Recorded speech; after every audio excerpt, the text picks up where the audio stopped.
সুপ্রিয় দর্শক, শুভেচ্ছা নিন, প্রীতি নিন। আজকে আমরা অন্তরালের আলাপ নিয়ে আপনাদের সামনে হাজির হয়েছি। আজকে আমাদের অতিথি হিসেবে আছেন, আপনাকে স্বাগত জানাচ্ছি আমাদের অনুষ্ঠানে। মানস দাসের প্রীতি ও শুভেচ্ছা। বছর দশেক আগে আমার স্কুলের সংস্কৃত শিক্ষক, শাস্ত্রজ্ঞ পণ্ডিত ব্রাহ্মণ, তখন তার বয়স প্রায় 90, তিনি অসুস্থ ও মৃত্যুর শয্যায় শুনে তার গ্রামের বাড়িতে দেখা করতে গিয়েছিলাম।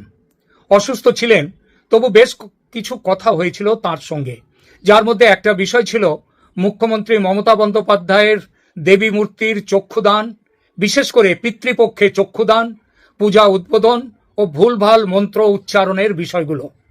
তার কাছে জানতে চেয়েছিলাম এগুলো শাস্ত্রসম্মত কিনা।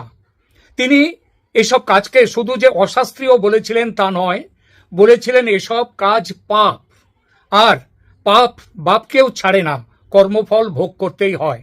মমতা ব্যানার্জি এবং তার অনুচর সহচর যারা এসব পাপ করেছেন ও করছেন, তার প্রতিফল অবশ্যই পাবেন, এটা তিনি বলেছিলেন আজ থেকে 10 বছর আগে। আজ এই 2026-এ মমতা এবং তার অনুচর সহচররা কি সেই পাপের ফল পেতে শুরু করেছেন? পার্থ চট্টোপাধ্যায়, অনুব্রত মণ্ডল, সুজিত বসু, উদয়ন গুহ, স্বরূপ বিশ্বাস, একের পর এক নাম, লম্বা লাইন। কেউ জেল খেটে এসেছেন, কেউ হাজত, আবার কেউ দুঃস্বপ্নের রাত কাটাচ্ছে। কে কখন খাঁচার ভেতরে চলে যাবেন সেই দুঃস্বপ্ন। মমতা নিজে এবং তার ভ্রাতুষ্পুত্র শ্রীমান অভিষেকও প্রহর গুনছেন কখন অবধারিত ভবিতব্য দরজায় এসে কড়া নেড়ে বলবে, মমতা ব্যানার্জি বাড়ি আছেন? অভিষেক ব্যানার্জি দরজা খুলুন।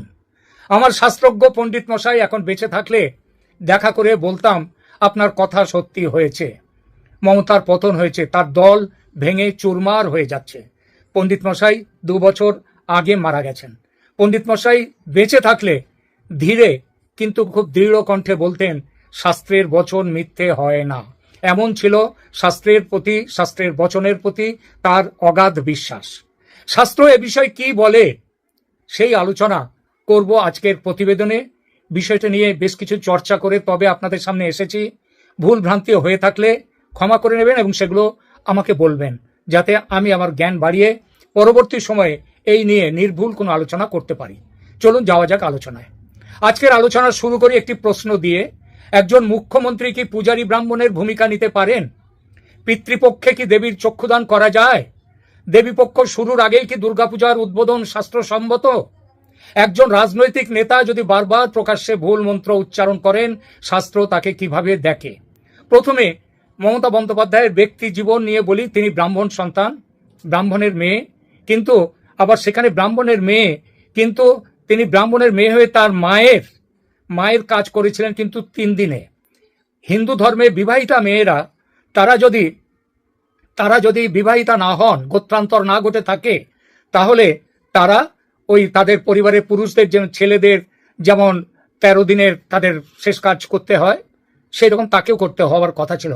কিন্তু তিনি তো আইনত প্রকাশ্যে তিনি বিবাহিতা নন, যদিও অপ্রকাশ্যে এমন খবর আছে যে বিশেষত দীপক ঘোষের বই থেকে আমরা যে জানি তিনি বিবাহিত এবং তিনি বিবাহ কোনো ব্রাহ্মণকে করেননি।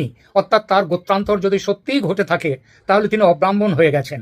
তাহলে কি তিনি এই মন্ত্র উচ্চারণ করে তিনি কি পুজো করতে পারেন? আর এই যে প্রশ্নগুলো করলাম যা তিনি করেছেন সেগুলো কি শাস্ত্রসম্মত? তিনি রাজনৈতিক নেতা ঠিকই, রাজনৈতিক নেতা একজন। হিন্দু ধর্মকে প্রকাশ্যে ন্যাস্টি রিলিজিয়ান বলার পর যদি কালীঘাটের কালী মন্দিরে গিয়ে ভক্ত সেজে ষোড়শ উপচারে পুজো করতে বসেন, তাহলে কি মা কালী কি তার পূজা নেবেন? যদি না নেন, যদি দেবতা বা দেবী সত্যিই ক্রুদ্ধ হন তার উপর, এবং সেই ক্রোধের বহিঃপ্রকাশ কি মমতা ব্যানার্জিকে আজকের এই অবস্থায় 2026-এর আজকে জুলাইয়ের 5 তারিখে যে অবস্থায় তিনি আছেন সেখানে কি এনে ফেলেছে? এবং আগামী দিনে কি আরো বড় বিপর্যয় তার জন্য অপেক্ষা করছে? এ বিষয়ে শাস্ত্র কি বলে? এই সমস্ত প্রশ্নকে ঘিরে পশ্চিমবঙ্গে গত 1.5 দশকে বিতর্ক যে হয়নি তা নয়। এই বিতর্কের শাস্ত্রীয় ভিত্তি কি আদৌ কিছু আছে? আজ কোনো রাজনৈতিক দলকে, কোনো ব্যক্তিকে সমর্থন বা বিরোধিতা আমি করব না। আজ আমরা দেখব হিন্দু শাস্ত্র কি বলে এই বিষয়গুলোতে। প্রথমে আসা যাক, পিতৃপক্ষে তার চক্ষুদান করা, পিতৃপক্ষে পূজা উদ্বোধন করা, এটা কতটা শাস্ত্রসম্মত? পিতৃপক্ষ কেন আলাদা? হিন্দু ধর্মে 1 বছরের সময়কে, একটা বছরকে শুধু ক্যালেন্ডার দিয়ে ভাগ করা হয়নি, প্রতিটি সময়ের নিজস্ব ধর্মীয় তাৎপর্য রয়েছে। পিতৃপক্ষের মূল উদ্দেশ্য পূর্বপুরুষদের শ্রাদ্ধ, তর্পণ ও স্মরণ করা। অন্যদিকে দেবীপক্ষ শুরু হয় মহালয়ার মাধ্যমে। এই কারণেই দুর্গাপূজার সমস্ত প্রধান আচার, যেমন বোধন, অধিবাস, আমন্ত্রণ, নবপত্রিকা, মহাসপ্তমী, সবই হয় দেবীপক্ষে। আচার গ্রন্থ যেমন ধর্মসিন্ধু, নির্ণয় সিন্ধু, কাল বিবেক প্রভৃতি যে আচার গ্রন্থ আছে, তারা এই ধারাকেই অনুসরণ করেছে। অর্থাৎ পিতৃপক্ষ এবং দেবীপক্ষের উদ্দেশ্য সম্পূর্ণ ভিন্ন। তাহলে চক্ষুদান কেন এত গুরুত্বপূর্ণ? অনেকেই ভাবেন চোখ আঁকা মানেই চক্ষুদান হয়ে গেল, কিন্তু শাস্ত্রে বিষয়টি এত সরল নয়। প্রতিমা যখন শিল্পীর হাতে তৈরি হয় তখন তা কেবল একটি শিল্প। শিল্পমূর্তি কখন দেবমূর্তি হয়? চক্ষুদান, প্রাণ প্রতিষ্ঠা, আবাহনের পরেই সেই শিল্পমূর্তি হয়ে ওঠে দেবমূর্তি। এই কারণেই চক্ষুদানকে কেবল শিল্প নয়, একটি ধর্মীয় আচার হিসেবে দেখা উচিত, দেখা হয়। হিন্দু শাস্ত্রের তারই বিধান। এই আচার কে করার অধিকারী কে? সাধারণত পূজারী আচার্য মন্ত্র উচ্চারণের মধ্য দিয়ে এই কাজ সম্পন্ন করেন। অনেক ঐতিহ্যবাদী পুরোহিত মনে করেন রাজনৈতিক ব্যক্তিত্বের প্রতীকী চক্ষুদানও শাস্ত্রীয় রীতির বিরুদ্ধে, অর্থাৎ শাস্ত্রসম্মত নয়। এবার আসি, তাহলে কি দেখা গেল? দেখা গেল যে মমতা এই যে চক্ষুদান করে এসছেন পিতৃপক্ষে পুজোর উদ্বোধন করছেন, সবগুলোই ভয়ঙ্করভাবে, ভীষণভাবে শাস্ত্র বিরুদ্ধ কাজ। এবার আসি মন্ত্রের গুরুত্ব নিয়ে। সেটা হচ্ছে হিন্দু ধর্মে শব্দই শক্তি। তাই বৈদিক পরম্পরায় কি বলা হয়েছে? বলা হয়েছে স্বরত বর্ণত বা মিথ্যা প্রযুক্ত ন তমর্থ মাহ স বাগবজ্র যজমানং হীনয়স্তি। অর্থাৎ বাংলায় অর্থ, স্বর বা বর্ণে ভুল হলে মন্ত্র তার প্রকৃত অর্থ বহন করে না, মন্ত্রের শক্তি নষ্ট হয়। এই কারণেই গুরু ছাড়া বৈদিক মন্ত্র শিক্ষা একটা সময় নিষিদ্ধ ছিল। এবার আসি, ভুল হলে আমরা দেখেছি সরস্বতী মন্ত্র কিভাবে উচ্চারণ করেছেন আমাদের মুখ্যমন্ত্রী মমতা বন্দ্যোপাধ্যায়।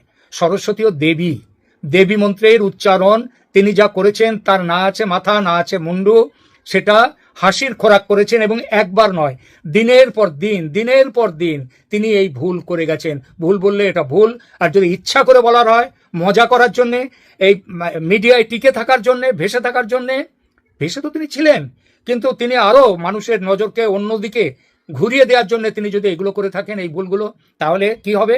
শাস্ত্র কিন্তু ভুল হলে শাস্ত্র সেই ভুলের জন্য তারও ক্ষমা আছে। শাস্ত্র মানবিক, যদি অবশ্য ভুল ইচ্ছাকৃত না হয় এবং মন্ত্র উচ্চারণ যিনি করেন তার মধ্যে যদি ভক্তি থাকে। আমরা পুজোর মন্ত্র উচ্চারণে গিয়ে অনেক সময় ভুল করে থাকি, কিন্তু তার মধ্যে ভক্তি থাকে। তাই পুজোর শেষে বলা হয় কি, যদি ভুল যদি ইচ্ছাকৃত না হয় এবং মন্ত্র উচ্চারণ যিনি করেন তার মধ্যে যদি ভক্তি থাকে, সেই বিষয়ে আমাদের শাস্ত্রে কি বলা আছে? মন্ত্রহীনং ক্রিয়াহীনং ভক্তিহীনং সুরেশ্বর যৎ পূজিতং ময়া দেব পরিপূর্ণ তদস্তুমে। অর্থাৎ মন্ত্রে, ক্রিয়ায় বা ভক্তিতে যদি ত্রুটি হয়ে থাকে, হে দেবতা, হে দেব, হে দেবী, আপনি ক্ষমা করুন। অর্থাৎ একবার ভুল হলে ক্ষমা প্রার্থনার ব্যবস্থা আছে। কিন্তু প্রশ্ন ওঠে, যদি একজন ব্যক্তি বছরের পর বছর প্রকাশ্যে একই ধরনের ভুল করে যান, মজা করার জন্য যদি তিনি ভুল মন্ত্র বলেন, তখন? এই প্রশ্নের এর উত্তর নিয়ে ধর্মীয় পণ্ডিতদের মধ্যে মতভেদ রয়েছে। কেউ বলেন এটা অজ্ঞতা, আর অজ্ঞতা ক্ষমার যোগ্য। কিন্তু অজ্ঞতা সবসময় ক্ষমার যোগ্য নয়। যদি সেই অজ্ঞতা ইচ্ছাকৃত এবং অজ্ঞতা শুধরে নেওয়ার কোনো চেষ্টা না থাকে, তাহলে সেটা ক্ষমার অযোগ্য অজ্ঞতা। আবার কেউ বলেন একই ভুল বারবার করা বা ত্রুটি শুধরে যথাযথ মন্ত্রপাঠ না করা হলো ধর্মীয় আচারকে যথাযথ গুরুত্ব না দেওয়ার লক্ষণ, এবং এই লক্ষণে মমতা বন্দ্যোপাধ্যায় এই দোষে দুষ্ট। এরপরে আসি ধর্মীয় আচার বনাম রাজনৈতিক অনুষ্ঠান। গত এক দশকে পশ্চিমবঙ্গে দুর্গাপূজার উদ্বোধন, অনুদান, বিভিন্ন প্রতীকী আচার, এসব নিয়ে নতুন একটা ধারা তৈরি হয়েছে, এবং এই ধারায় আবার নেতৃত্ব দিয়েছেন অনেকাংশে মমতা বন্দ্যোপাধ্যায়। তার যারা সমর্থক তারা কি বলেন? এতে দুর্গাপূজা আরো সার্বজনীন হয়েছে। অন্যদিকে বহু ঐতিহ্যবাদী মানুষ, পুরোহিত, শাস্ত্রজ্ঞ এবং সাধারণ মানুষের মত, রাজনৈতিক অনুষ্ঠান এবং ধর্মীয় আচারকে এক করে ফেলা উচিত নয়। এতে পূজা আর ধর্ম আচরণ থাকে না, হয়ে ওঠে আর এক রাজনীতির উপাদান আর ফুর্তির উপাদান। আগে বলা হতো দুর্গা পূজা, এখন বলা হয় দুর্গা উৎসব, দুর্গোৎসব। কে কত জাঁকজমক দেখাবে সেই উৎসব, তার যেন পাল্লা। রবি ঠাকুর লিখেছিলেন, রথযাত্রা লোকারণ্য মহাধুমধাম, ভক্তেরা লুটায়ে পথে করিছে প্রণাম।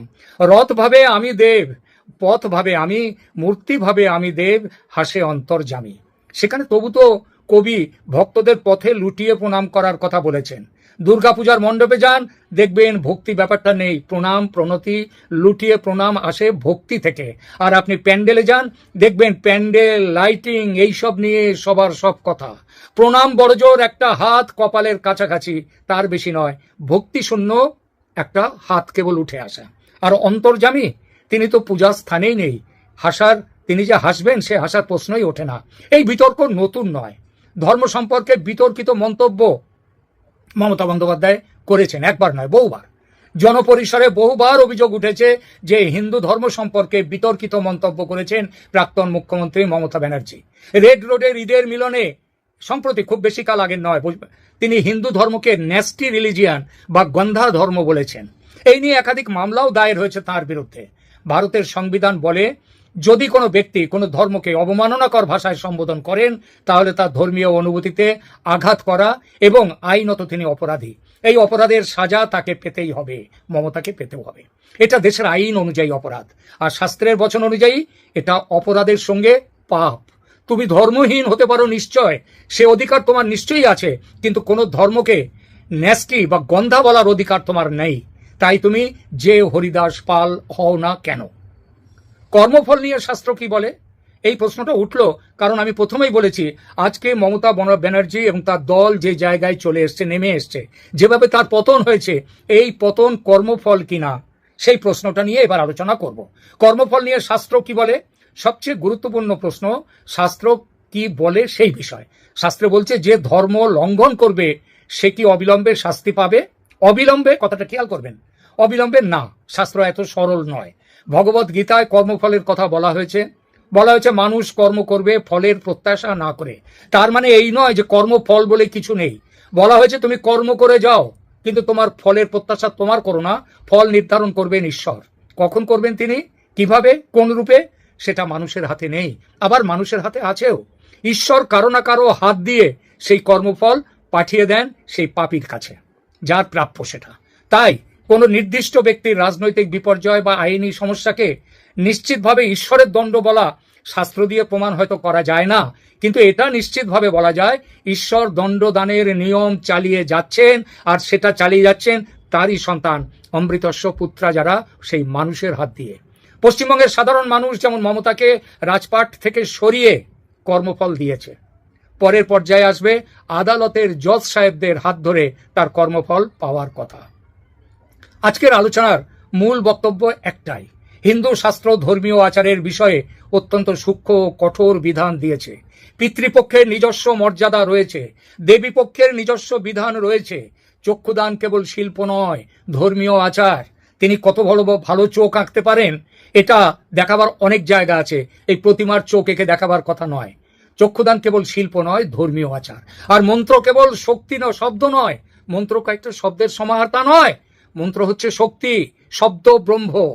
তাই যেই হন রাজনীতিবিদ অথবা শিল্পী বা সাধারণ মানুষ, ধর্মীয় আচারে অংশ নিলে শাস্ত্রীয় বিধান সম্পর্কে সচেতন থাকা প্রয়োজন। যদি সচেতনতা যদি নাও থাকে, সেই শিক্ষা বা দীক্ষা সেটা যদি নাও থাকে, সেই অভাবটা পূরণ করে নেওয়া যায় আর একটা দিক দিয়ে, সেটা হচ্ছে ভক্তি। ভক্তি, সেই ভক্তি দিয়ে অজ্ঞানতাকে দূর করা যায়। আর যেখানে অজ্ঞানতার সঙ্গে ভক্তিও থাকে না, সেখানে কিন্তু ঈশ্বর ক্ষমা করেন না। আরেকটি কথা, গণতন্ত্রে রাজনৈতিক সমালোচনা করা যায়, ধর্মীয় আচারের সমালোচনা করা যায়, কিন্তু কোনো ব্যক্তির জীবনে ঘটে যাওয়া প্রতিটি ঘটনার কারণকে নিশ্চিতভাবে ঈশ্বরের শাস্তি বলে ঘোষণা করা শাস্ত্রীয়ভাবে প্রমাণ করা যায় না। আমি সেটা করছিও না। সেই বিচার হিন্দু দর্শনের মতে শেষ পর্যন্ত ঈশ্বর ও কর্মফলের অধীন। আপনি যেমন কাজ করবেন, কর্ম করবেন, তার ফলও তেমন পাবেন। যে গাছ আপনি পুঁতবেন সেটা যদি বিষবৃক্ষ হয়, তবে তা থেকে বিষের ফল আসবে। আর অমৃত বৃক্ষ যদি আপনি তা রোপণ করেন, অমৃতের বীজ, সেখান থেকে অমৃতের বৃক্ষ আসবে। ভিড ঈশ্বর, কর্মফলের, শেষ পর্যন্ত আমাদের সব কাজ হিন্দু দর্শনের মতে, আমাদের সব কাজ ঈশ্বর ও কর্মফলের অধীন। ভিডিও শেষ করার আগে দর্শকদের উদ্দেশ্যে প্রশ্ন আমি রাখছি, আপনাদের কি মনে হয় ধর্মীয় এই কদাচার করার জন্যই কি আজ মমতা ব্যানার্জি এবং তার দলবলের এই পর্যায়ে এই পতন হয়েছে? এইটা, কিংবা আরও একটা প্রশ্ন এই সাথে, যে সম্পূর্ণভাবে শাস্ত্রের বিধান মেনেই কি হওয়া উচিত আমাদের সব ধর্মীয় আচার? আর যদি ধর্মীয় আচারে যদি কোনো জায়গায় ঘাটতি থাকে, অজ্ঞতা থাকে, আমরা কি ভক্তি দিয়ে সেই অজ্ঞতা, সেই ঘাটতি দূর করতে পারি? আপনার মতামত অবশ্যই কমেন্টে লিখুন। আবার দেখা হবে। ভালো লাগলে আজকের এই আলোচনা, ভালো লাগলে যতটুকু আপনাদের সামনে আনতে পেরেছি, এর জন্য অনেক পরিশ্রম, অনেক পড়াশোনা করে তারপরে আপনাদের সামনে এসেছি। আমার অজ্ঞতা থাকতে পারে, কিন্তু চেষ্টার ত্রুটি ছিল না। ভালো থাকবেন, আর আমার চ্যানেলকে ভালো লাগলে সাবস্ক্রাইব করবেন আমার চ্যানেলকে। ধন্যবাদ।